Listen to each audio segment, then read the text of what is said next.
Good afternoon, everyone. Welcome to this session on Advanced Scripting with ArcGIS Python API. My name is Rohit Singh. I'm the lead developer of the Python API. And with me is Atma. He's the lead product engineer of the Python API. And so let's get started. So what is the ArcGIS Python API? It's the Python API to your Web GIS. Your Web GIS could be ArcGIS Online or your ArcGIS Enterprise. ArcGIS Enterprise could be installed on your premises or in the cloud. It's a powerful, modern, and easy to use API. It's powerful because it has all the, it lets you automate your Web GIS, including manage users, groups, and content, do administrative workflows, do analysis, all the analytical capabilities, geocoding, geoprocessing, big data analytics, raster analytics, spatial analysis, all of the Web GIS analysis capabilities are in there. It's modern. It's a new API that we've developed, and we've tried hard to make it work with contemporary modules like pandas, like Jupyter Notebook. So it works very well with the modern APIs. It's a Python 3 module, and because it's a new API, we could choose to do that, and we use new features of Python 3.5 and above, such as type hinting, which we believe will make the API easier for you to use. We put in a lot of effort in trying to make the API very easy to use. So I hope that when you start using it, it shows through. And as an implementation detail, so you know where it sits in an architecture diagram, I should tell you that it's implemented using the REST API provided by ArcGIS Online or ArcGIS Enterprise. So it's the Python API is primarily a consumer or a client API to your Web GIS using the REST protocol. But we are adding, going to add more local processing capabilities. Like one of the examples of that was in the plenary when I showed the spatial data frame. If you've sucked in data maybe from the web somewhere and you want to write it out to a shapefile before you publish to your Web GIS, you could do that. You could use a spatial data frame for spatial processing of feature data, just like you use pandas data frames for attribute processing and joins and merges. But that's something that's coming up. It's not there yet. So primarily it's a REST API. But yeah, you don't need to know what REST is. You don't need to know what get and post is. And it's just an implementation detail. Very quickly, what can it do for you or who it is for? You could be an administrator or a DevOps person. You want to set up your portal, create users, groups, and content. I'm sorry. Okay. Or you could be a content publisher. You want to do data management. You want to publish feature layers. You want to publish scene layers. You want to publish tile layers. You can do all of that with it. You can update, the stale items in your portal, stale web maps. Let's say the services have changed from one server to another. You can do that. If you're an analyst, we believe it's a very good library to call all of the analytics tools of the ArcGIS platform, and you can call spatial analysis, imagery, raster analytics. And if you're a data scientist who's also a type of an analyst, all of the new big data analytics as well as the raster analytics capabilities available to you.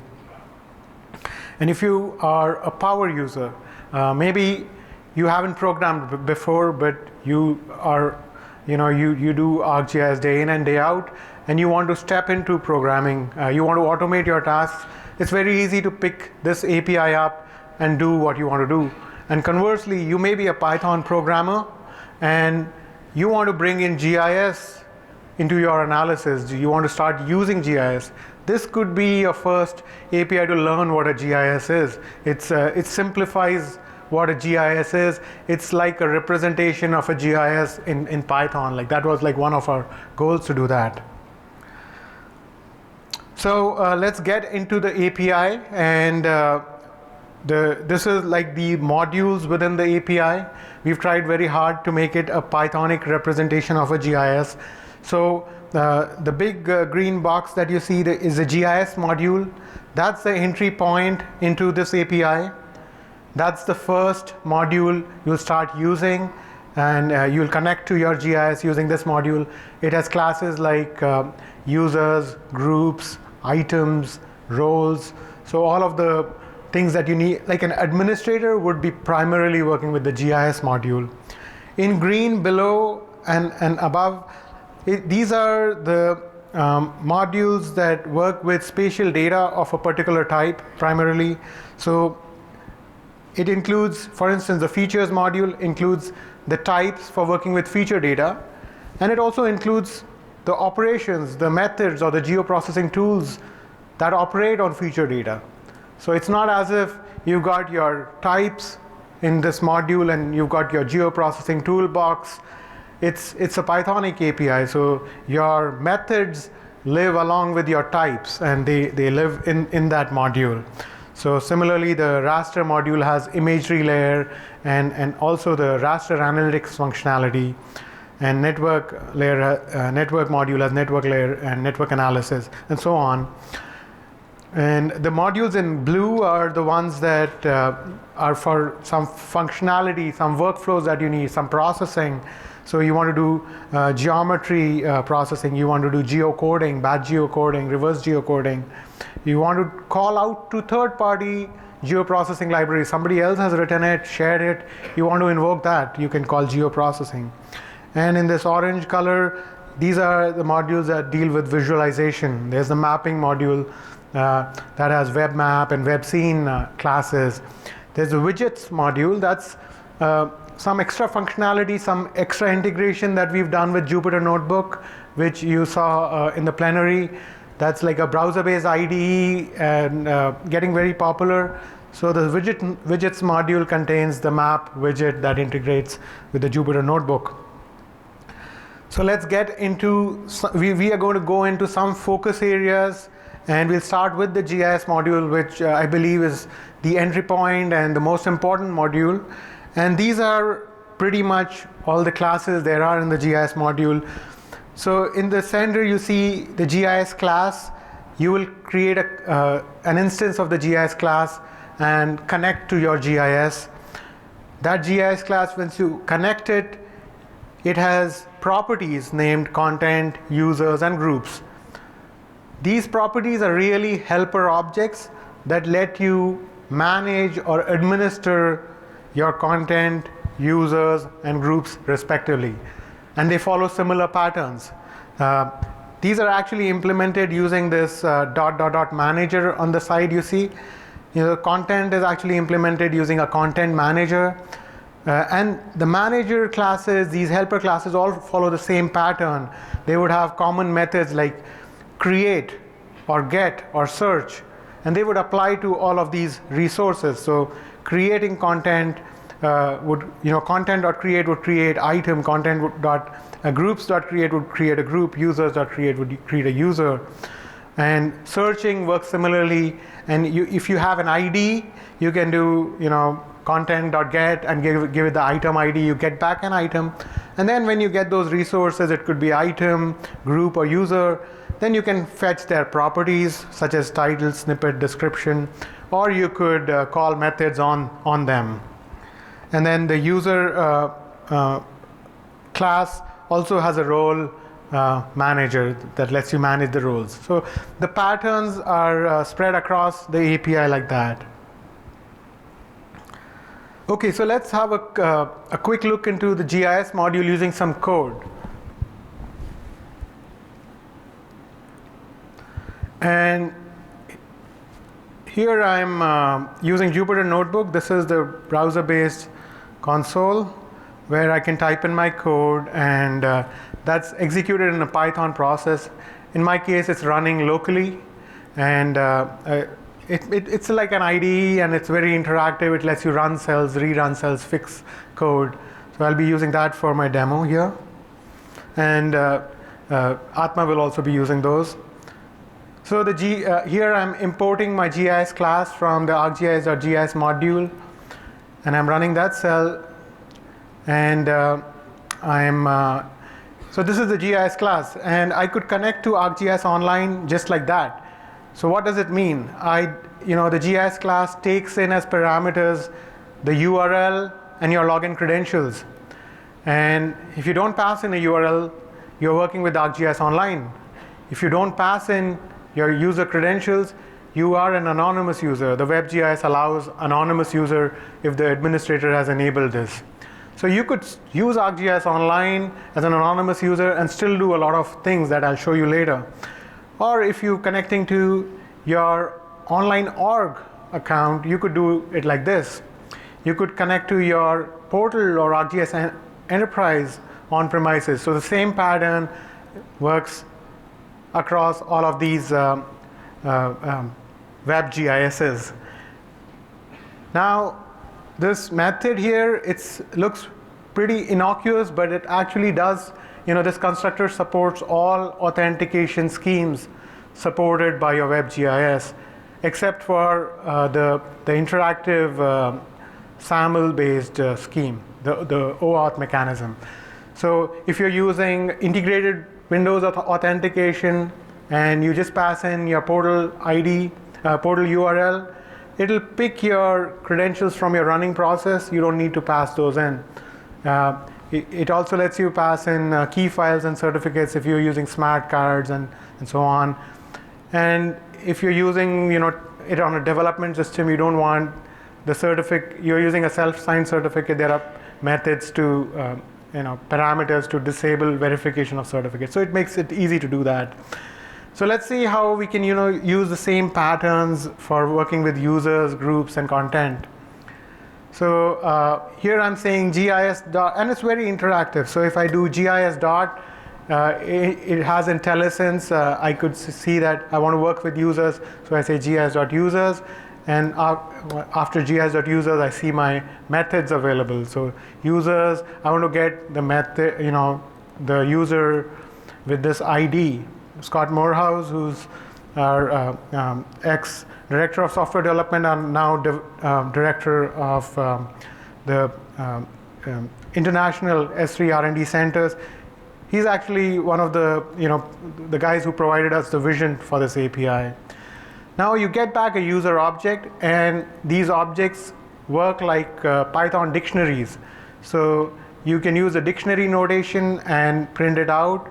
And they also work with attribute access. So you want to, some people don't like dictionary access, and we've picked this from pandas. Pandas also has similar patterns. So your code could, you could ensure your code does not have typos. You will get that IntelliSense of all the properties that are available on that object. And so here I'm getting the name of the user. This is showing how I could search for users. So portal.users.search, and if I don't pass in a query, it's going to get all the users that I'm listing out here. I could get the first user from that list like this, and once I have the user, then I have the methods on that user. So I have methods such as getting the items, or get the thumbnail for that user, get the properties such as the groups that the user belongs to. So I'm calling the dot items to get the items that belong to this user, and I get back all those items, and then I can start working with those items. Let's see how the same patterns apply to groups. So here I'm doing portal.groups.search, and I get back all the groups in my portal. I could search for the Living Atlas group. So as you know, now in 10.5, it has a lot of Living Atlas content. Your ArcGIS Enterprise comes with a lot of Living Atlas content. So for a group, I could get all the items that have been shared with that group, and it's fetching all the content for the Living Atlas that's available with ArcGIS Enterprise. And since there's a lot of content, it took a little while, but you see that you got all of that. Now let's look at items. So I could search my portal for items related to Chennai. And for all items that get returned, I'm calling display to display them in the notebook. So I get back some CSV files, a feature layer, a feature collection, and so on. I could also pass in another parameter. That's the second parameter after the query. That's the item type. And I could tell that just give me the feature layers. And now it would only fetch the feature layers. Here I'm getting the item by a subscript notation. So that's just getting the first item that got returned. That's a feature layer. So my code here was actually, so let's work with the CSV file, which was the first item, because I've named it CSV. I don't want to create confusion here. So on your item, you've got properties such as name and snippet and so on. So the name is this file name, and here's the snippet. Now I can update the properties of this item using item.update, and here you pass in the properties that you want to update. So I'm saying,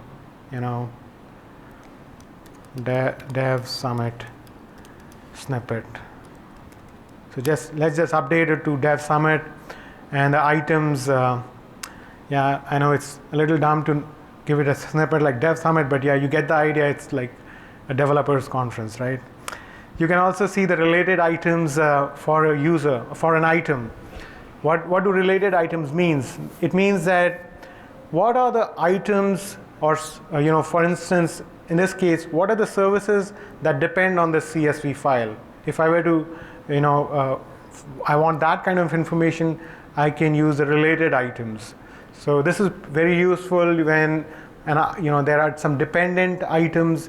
You don't want to delete something, and that has a cascading effect.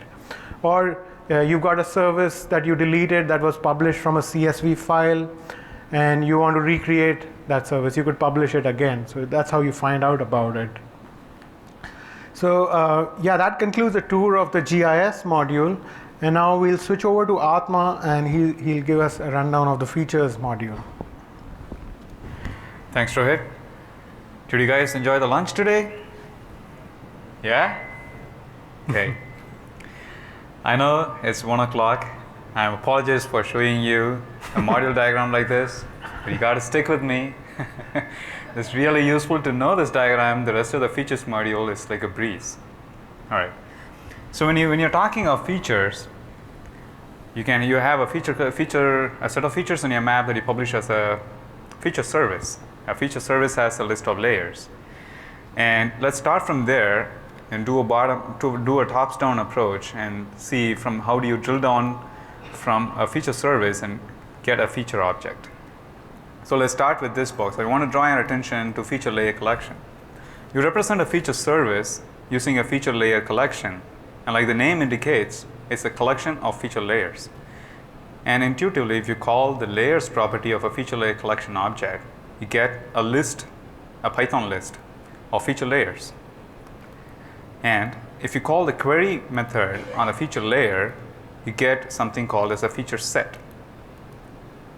And when you access the features property of the feature set, you get a list of feature objects. Let's do this one more time quickly. A feature service is represented using a feature layer collection. When you access the layers property on a feature layer collection, you get a list of feature layer objects. And then you run a query and specify some condition, and you get a feature set which contains a set of all features that match that condition you wrote in your query. When you access the features property of that, you get a feature object.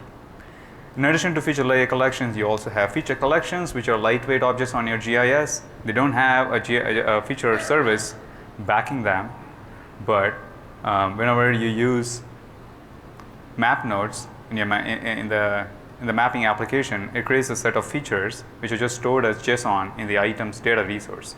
Those kind of layers are represented as a feature collection, and you also have tables. I also want to draw your attention to this box where we have a list of tools that you can run. These are a set of GP tasks that you can run on your feature data and get results. Now let's take a look at an example.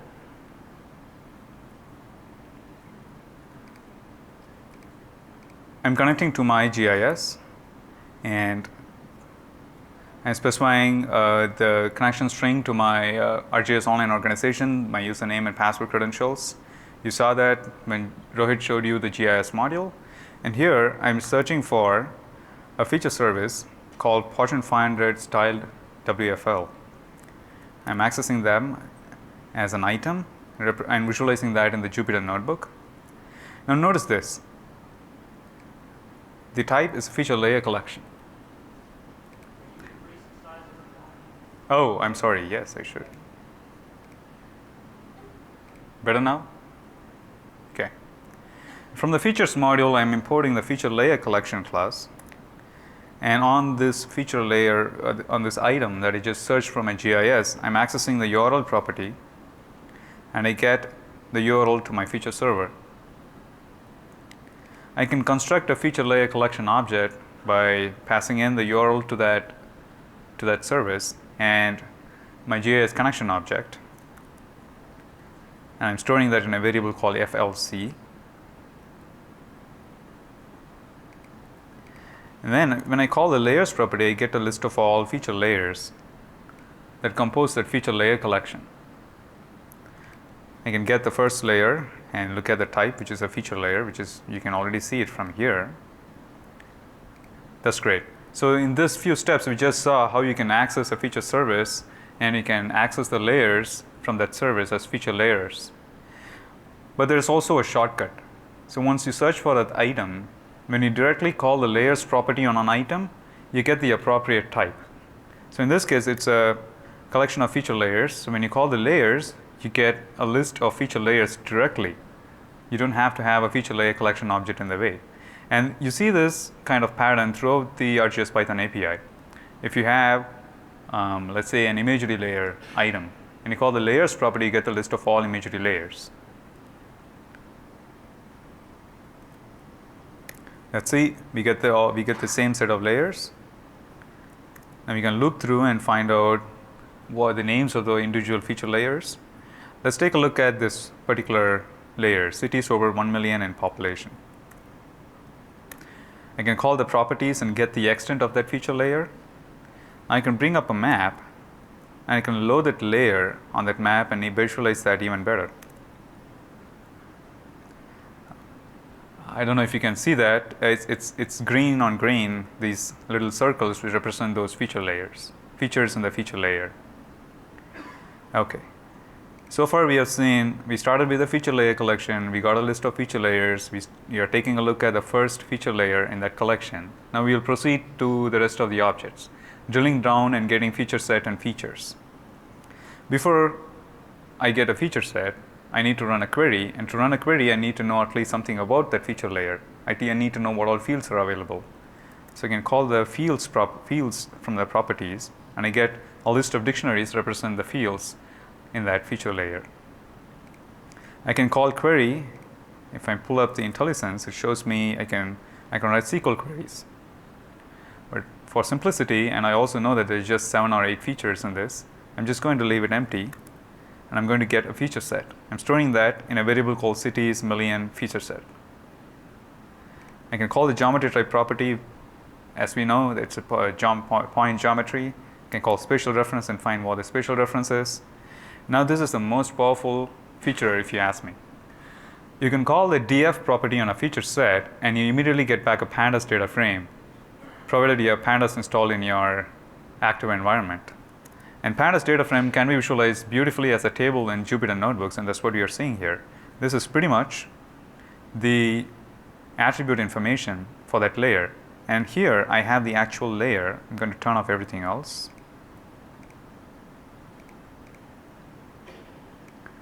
The same here, and I have the same attribute table. I don't see the object ID, but I see the rest of the columns here.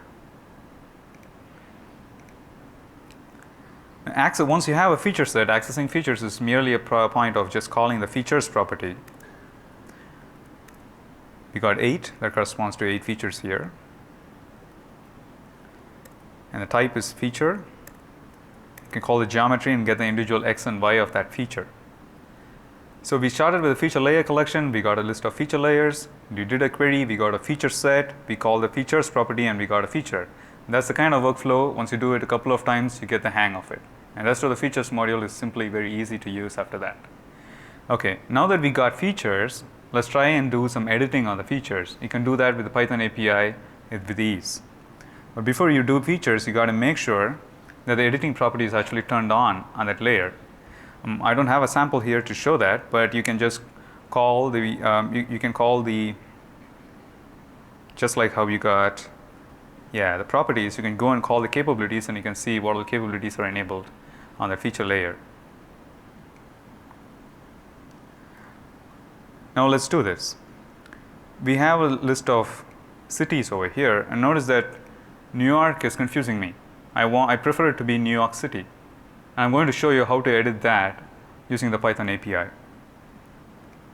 Now once we got the list of layers, list of features, let's loop through each of the feature and find out that particular feature whose attribute corresponds to New York City. So we got that, and we're storing in a variable called New York feature. I'm making a copy of that and making the edit, changing it to New York City. All that I have to do is go back to that feature layer, call edit features function method, and then pass a list of these feature objects to the updates property and wait for that to finish. Now once this is finished, you can go back here.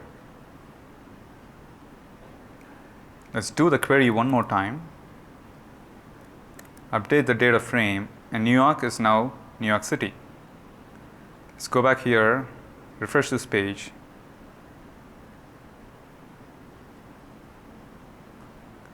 And you can see that New York would have changed to New York City. Now I just showed you updating, adding new features, editing, removing, dropping features. Everything is just the same.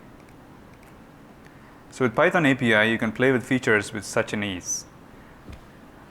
Now back to you, Rohit. Sure. Okay, now let's, we've looked at feature module. Let's now look at raster module. And that raster module contains the classes and functions for working with raster data and imagery layers. So how do you get imagery layers? These imagery layers are actually backed by an image service, but the client view of these services is as a layer. So that's also a pattern in the API.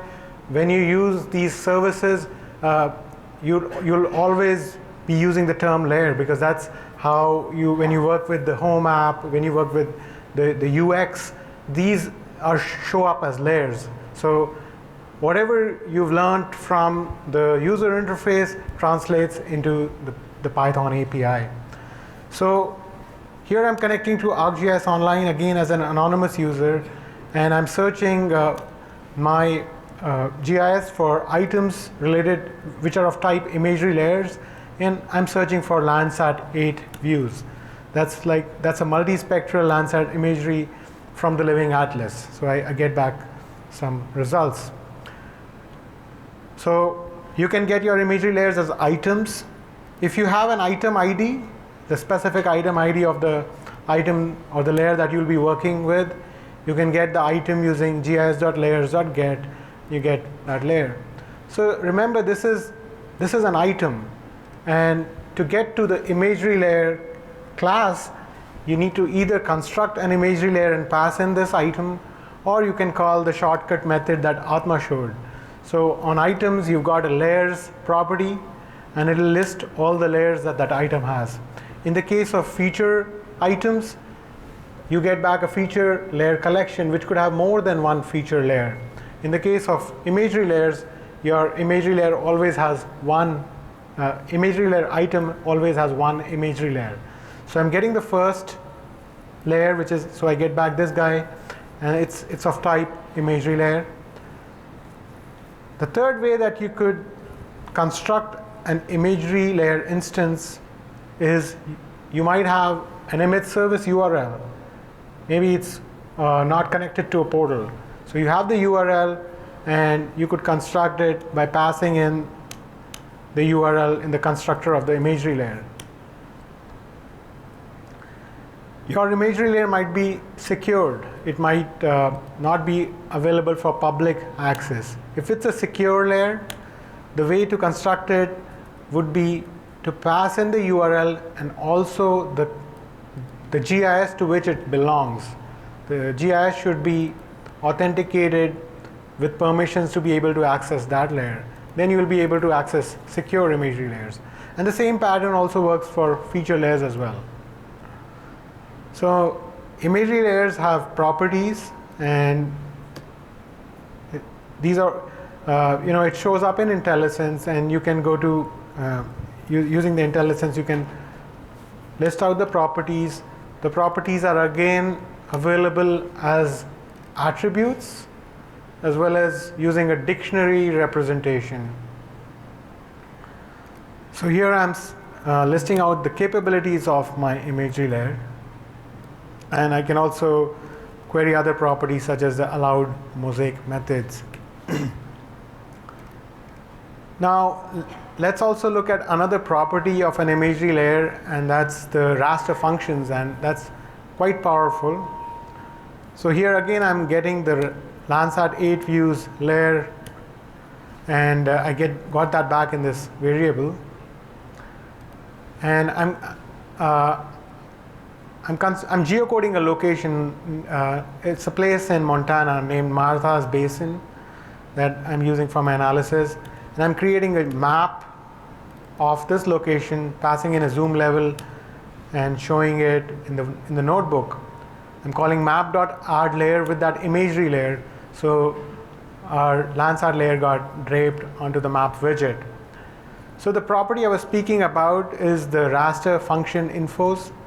So imagery layers can be published with raster functions, and these raster functions perform on-the-fly image processing to change the visualization of the layer.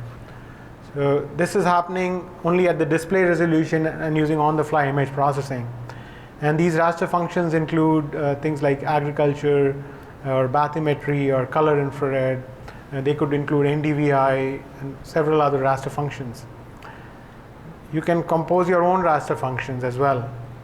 So with multispectral imagery, there are several bands, and you might want to do band arithmetic, or you might want to extract particular bands to visualize and do analysis on that layer. So here I'm composing a raster function named extract bands that takes in a band combination and extracts out those bands, then it does a stretch. So this is just defining that extract band function. And here again I'm adding that layer to my map, but I've specified as an additional parameter that it should use the extract bands function as a rendering rule. So now we can visualize the multispectral imagery using a different band combination.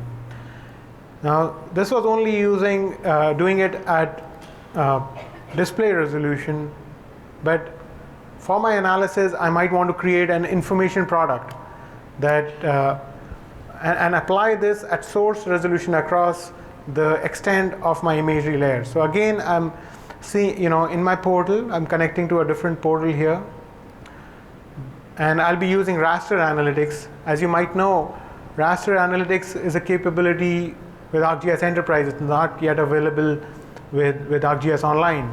So this portal has a Raster Analytics server, and I've published an imagery layer that shows the burned areas from fires in that region. And now I'm going to use a raster analytics function from the raster.analytics, ArcGIS Raster Analytics module.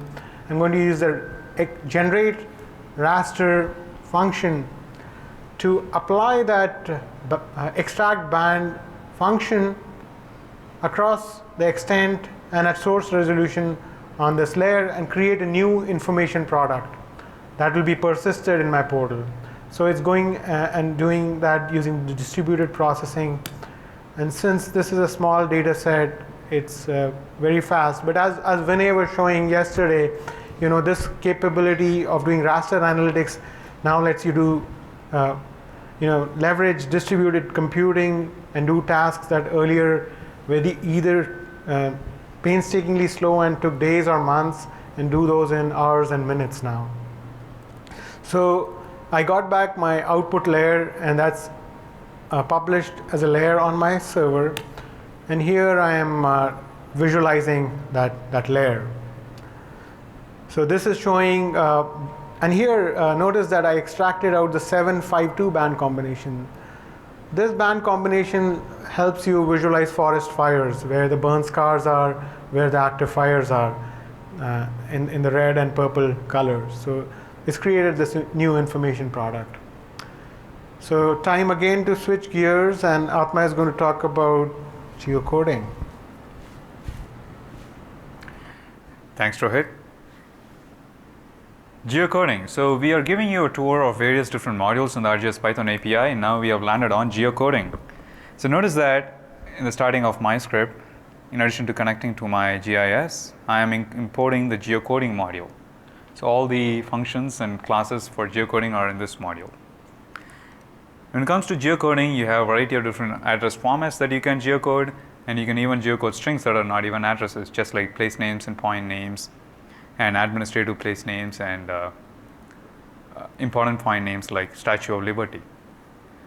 So to geocode a place, I would just call geocoding.geocode function, and it would pass a string like this, pawn strings. If you look at the results, this was interesting to me the first time I was learning about geocoding. So you don't get one result, you actually get a list of results, and you get so much more information about each of the geocoding results. You have so many features like the actual string that is geocoded against, like Palm Springs, California. You have attributes, you have the country name, you have the coordinates, and it tells you the address locator that you use internally. You also get things like the county, which is under the key called subregion, etc. So let's get the total number of results we got back. We got 4 results. Take a look at the first one. We were just seeing that over here. It's a dictionary with so many different fields. Now you can bring up a map and use the draw function. Earlier we were showing you add layer a lot of times. Whenever you have feature layers or imagery layers or any other layers, we call add layer, and you're able to visualize that on the map widget. But if you're having geocoding results, you can just call draw, and you can call that X and Y location. You can pass the X and Y location and just draws like an annotation on the map. We can pass some other string, and you can get the list of all scores from the geocoding results. Now I was very interested in this, and I was trying to match the scores with the strings that it geocoded against. To start with, we passed the address of the Hard Rock Hotel in Palm Springs, 150 South Indian Canyon Drive. Notice that the geocoder is trying various different combinations. To start with, it just uses the same exact address and just adds the zip code to it. It has tried other variations. It has used south to north. It has changed 150 to 151. It has dropped the address. And if you see, the various variations of those are also having different score levels. So far we have been seeing single line address. That's when you pass a single string and you type in the entire address as a string with or without commas. Geocoding also supports multi-field addresses.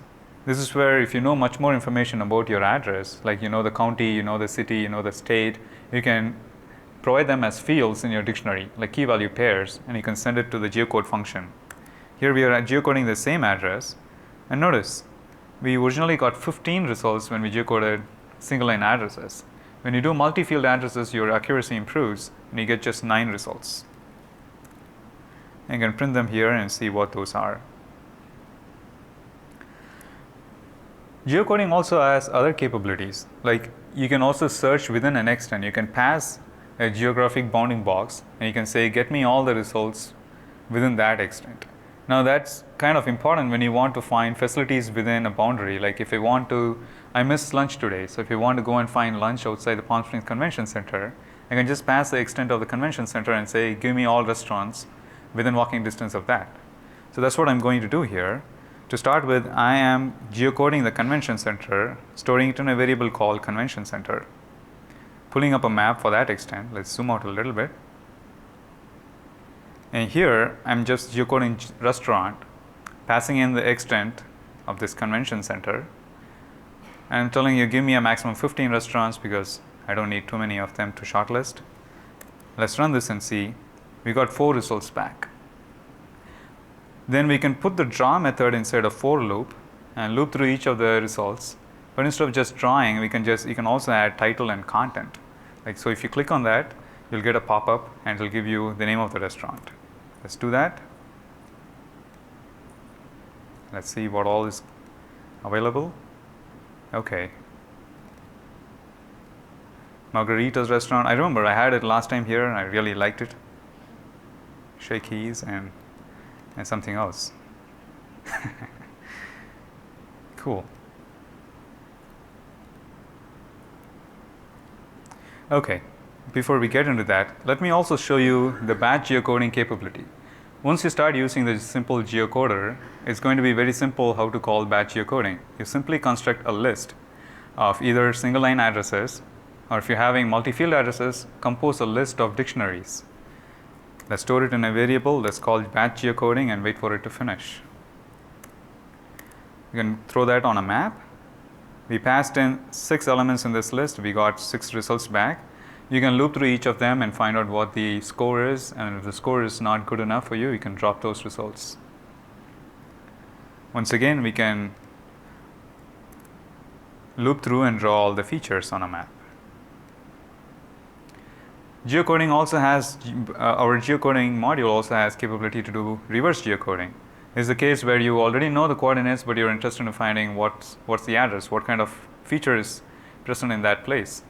This is relevant sometimes when you're a fleet manager, you have a list of vehicles, and something makes an unscheduled stop. And before you try to load the base map and try to manually find why did the driver stop somewhere, you can just do a reverse geocode and find out whether it's a gas station or it's some kind of a rest stop, and you can find what's going on. So reverse geocoding, as you guessed, you just call the reverse geocode function, pass the coordinates into a list. What's even more cool is the map widget can listen to events. So what you could do is simply write a function like this, and you can pass it to the onClick method. So whenever a click event happens, it's going to geocode that click extent. For instance, I'm clicking here, not bad. Okay, here. Okay.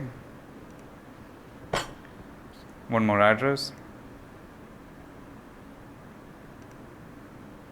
Okay, like this.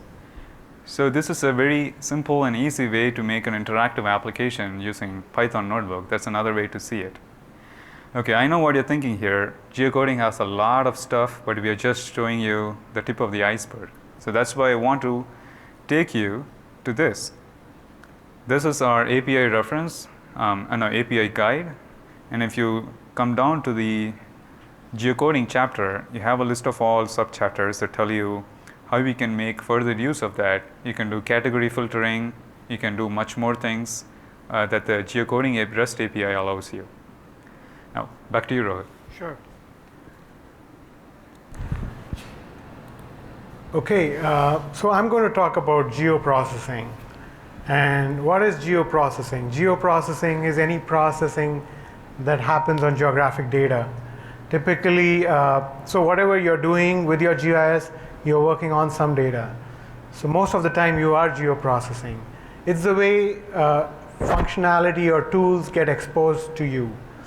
And since in the beginning you remember I said it's the Pythonic GIS API, one of the things with the Pythonic, being in tune with the spirit of Python language is that the functions that operate on your types live with those types.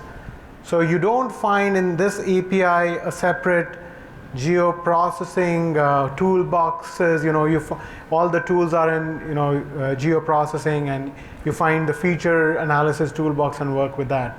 The functions Geoprocessing just shows up as functions in the API. It's merely functions that work with your layer. So for instance, in the feature module, you've got all the types that Atma showed you. And you also have the functions in there grouped by what they do. And these are really the geoprocessing tools. For example, the calculate density, find hotspots, and they live in that module. Similarly, the network module has functions that work on network data. These are the geoprocessing tools that work with network module. The same goes for GeoAnalytics, and all the tools that you can call with GeoAnalytics show up here. So this pattern exists throughout the API, but there might be cases when the tool that you want to call is shared by somebody else. People can write their own custom geoprocessing tools and share them on their Web GIS or on the server GIS. So we have a geoprocessing module that lets you call that using a Pythonic way to do it. Now, Atma was just showing you geocoding. And one of the things that happened around the time of the 10.5 release was that while we were building the geocoding module and all the methods like geocode, reverse geocode, they're all here, right? During the same time, the geocoding team was working with high performance parallelized geocoding tools. And the way they released it was in the form of a geoprocessing toolbox. And if you recall in my plenary demo yesterday, I was actually using those high performance tools for geocoding about 1 million points. So since they released it and we did not have a method in our geocoding module to call the new tools, I had to use geoprocessing to call those geocoding tools. So as an example of what I did, going to my demo from yesterday, sorry, I'm finding what I just, so I've got too many tabs open. Yeah, I think this is the one, right? Now, what I should do is toggle the header. So to get some space, I've removed the header from these. This is not the one. Yeah, this is the one. So this is the the notebook that I had shown at the plenary that talks about crime and all. And this part is I connected to the GIS that has a geocoding service published as tools, and I'm searching for geocoding tools by name, and I get these. So in addition to items and feature layers and CSV files, you can also search for tools on your GIS, and I get back this tool. And in the geoprocessing module, I'm using a function named import toolbox. So what it does is it lets you import a toolbox that contains functions. And here I'm passing in the geocoding tools toolbox as an input to import toolbox and get back a module. So this is like a Python module. In a module, you've got functions. So when I do module dot and use IntelliSense, the tools within that toolbox will start showing up as functions. And then I could call the analyze geocode input and the batch geocode input and geocode those million addresses. So how do you do that? Let's look at the geoprocessing module in a little more depth. So to get some more space back. So before you call a tool, you need to access it. How do you get these tools? You could search your GIS for content related to geoprocessing tools, and the item that you'll get back is a geoprocessing toolbox. So I've specified that only search for items related to travel that are of type geoprocessing toolbox. So I get back a few toolboxes. And I spoke about the import toolbox function in that module. That takes in as an input the item representing the toolbox. So in this case, I'm getting the ocean currents toolbox that I got as a search result and importing the ocean currents toolbox. So this guy, ocean currents, is a module now. And if I were to do ocean currents dot, I'll see that it has one method, and that will show up here called message in a bottle. And if I use IntelliSense again, I see that all the input parameters that that tool will take show up, and I get the documentation for that. So it's taking an input point, it's taking the number of days, and it's taking an optional GIS parameter to specify which GIS to use for running this tool. And by default, the last GIS you create becomes your default GIS. So you don't always have to pass that optional parameter. That's to make your job easier. And it returns its output as a feature set. This is a dynamically generated function. So that's how you get your geoprocessing tools. Here I'm just using the inspect module to list out the function. So this is showing it has this method. But yeah, you really wouldn't be doing that. You'll use your IntelliSense module dot, and you'll get your geoprocessing function. You can also get it from a service URL, the geoprocessing service, and import your toolbox.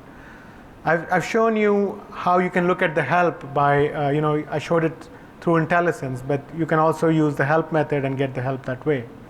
Once you have that, let's see how you can call geoprocessing tools. So I'm importing this toolbox from the service, and this tool, extract Zion tool, takes some parameters, and all the parameters have default values. If they have default values, I don't need to pass them in, and I'll get back the result. The result is it could be of several types. It could be linear unit, data file, or raster data, and these types are defined in the geoprocessing module. So in this case, my results is for type a data file. I get back results as a data file. The data file has a URL. I can print it out as a string, and these helper objects also have helper methods such as the download method, and that's going to download that input. So you can also pass in strings as input. You don't always need to create those helper objects.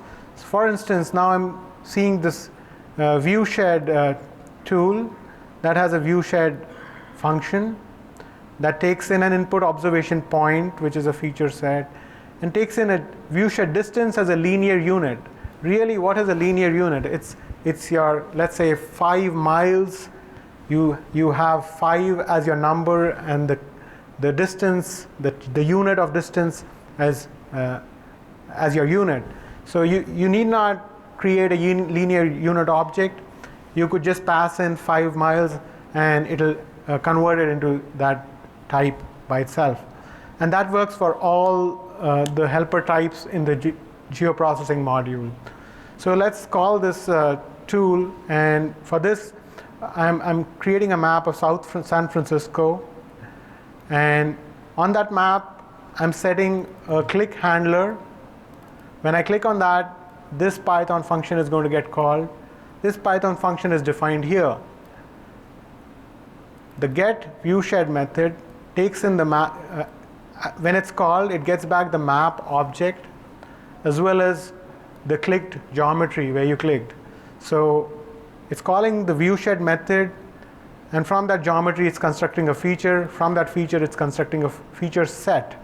That's the first parameter. As a second parameter, it's passing in 5 miles. It could also create a linear unit using this, but we want to make your job easier. All the inputs you get, you could use strings.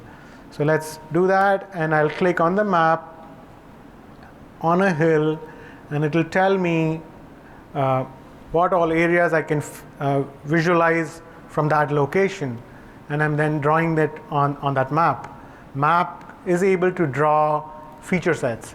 So that tells you, how you can use geoprocessing. And that concludes my demonstration of geoprocessing. And let's now go to our slides. And that talks about what's, our roadmap, and if from current slide. Well, one of the exciting things that we are planning to work on is the spatial data frame that gives you some local processing capabilities. You want to start using, pandas, pandorable code, as how the Pythonistas would call it, to work with spatial data, treat spatial, feature classes as pandas data frames, and do, in addition to attribute searches, do geometric operations and filtering and joins and merges. We are also working on server GIS, so you could administer your server, administer your services, import and export your server, do things like that. So these are some of the exciting things that are coming up soon. So that concludes our presentation, and now we are open for questions.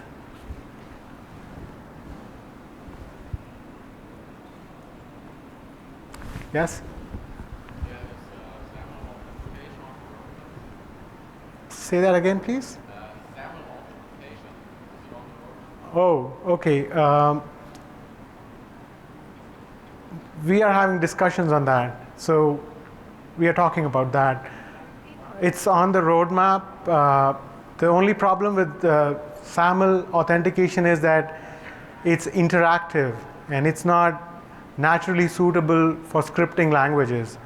But as you saw in the Jupyter Notebook, that's an interactive environment. So we are thinking that if we do have an interactive environment such as Jupyter Notebook, maybe we can support SAML as well. Yes, please.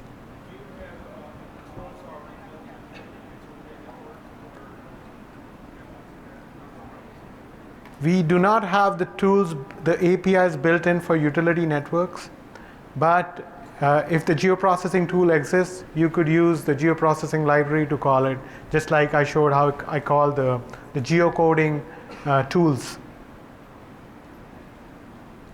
Yes?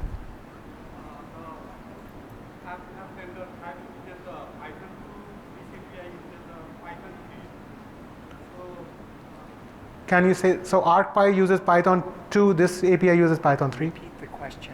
Okay, sure. Yes, my question is, I have a script with Python.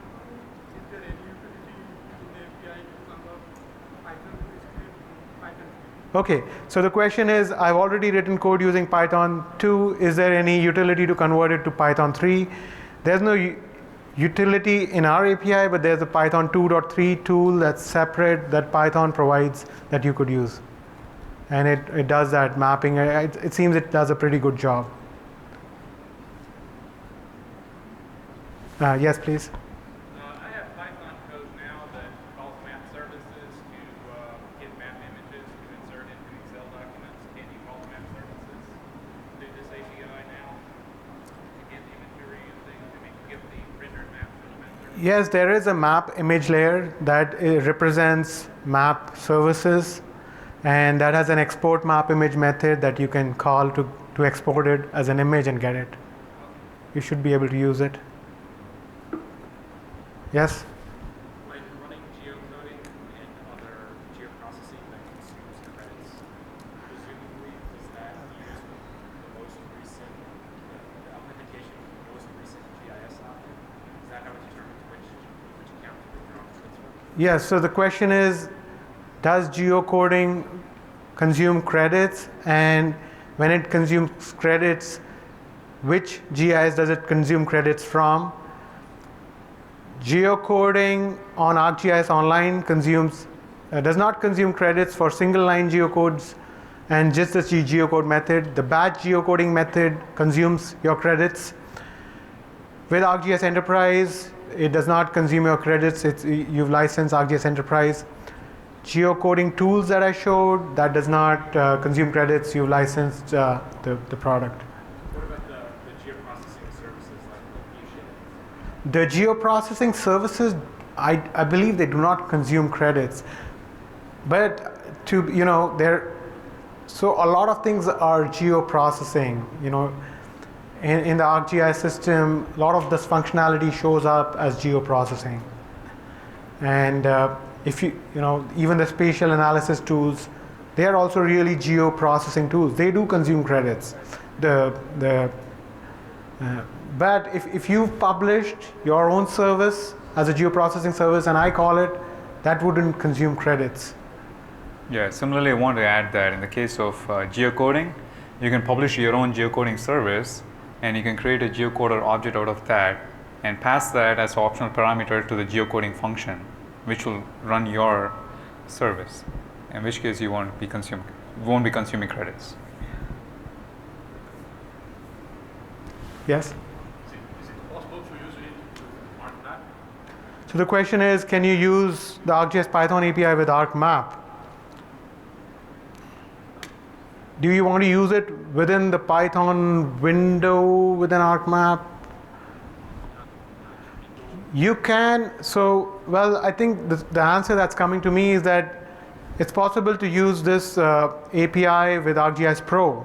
ArcGIS Pro has a Python window, and ArcGIS Pro uses Python 3. I believe ArcMap still uses Python 2.7.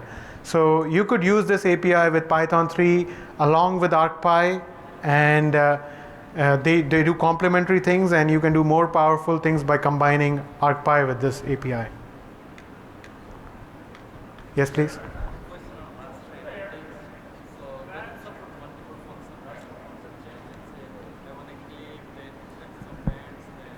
Yes. So the question is, does Raster Analytics accept a function chain? Function chains, yes, Raster Analytics does let you apply a function chain in the generate raster method. And in my short demo, I was chaining two functions, the extract band with the stretch, but you could have any depth of functions in that function chain. As long as you can compose it in JSON, you can do that. Yes, please.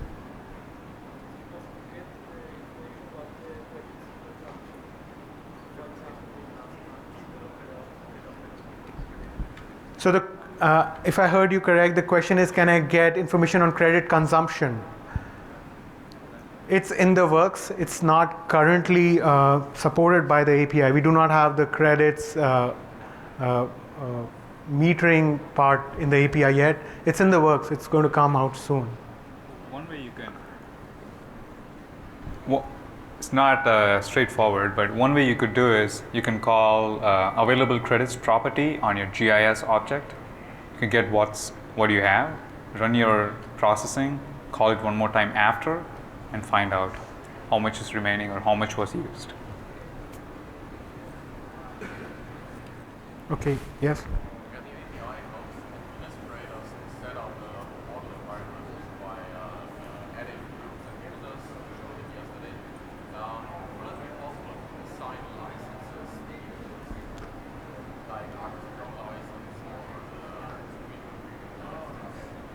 I believe that functionality, yeah, it's not there yet, but that's a very good suggestion, and I received that suggestion. That's something we'll look into adding soon.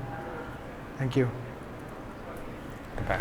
Yes? You might have mentioned this, but can you ask an ArcGIS server connection as a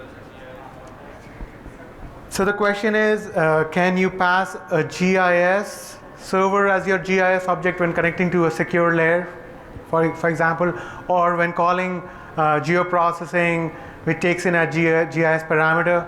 So the server API is in the works. It's not there yet, but that's the idea, that you could have an enterprise GIS, which is your portal, or ArcGIS Online, that's your Web GIS. You could also have a server GIS, and in many cases, when the method can work with server or online, that GIS object could be a server GIS or it could be an enterprise GIS.